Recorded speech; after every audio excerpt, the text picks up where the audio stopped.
પેલી કોક તમે બંગડી ખાટીની વાત કરતા હતા. બંગડી ખાધી નહીં લ્યા, બંગાળની ખાધી. હા રી ભાડી નહીં શું અત્યારે ના એટલે એ બંગાળની ખાધી છે ને હું ટર્બો લઈને જતો અને છે ને 70 ટાયરની ગાડી હતી મારા પાસે.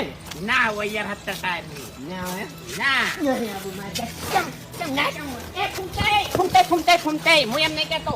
એટલું મેં કોઈ દાડો એવી ગાડી નહીં જોઈ એટલે કહું. એટલે એ ગાડી નવી આવી હતી અને મારા પાંચ પહેલા વેલી આવી હતી. એ ગાડીના ટાયર કેવી રીતના હતા ખબર છે? મોટે મોટે ટાયરો બધા હતા અને એક ટાયર વચ્ચે હતું. હા હોય એવી રીતે છે. 70 ટાયરની થાય જ ના થાય. થાય એ પછી શું કર્યું ખબર છે? હું લઈને જતો હતો અને મારી ગાડીમાં ભરાતા કોલસા ત્યાં પછા. હા એ તો તમારી શકલ ઉપરથી જ લાગે છે કે તમે કોલસા ભર્યા છે. તે પછી છે ને અમે એક ટર્બો આવ્યો બરાબર છે તે પછી અમે સુબાનો આમ સુબાનો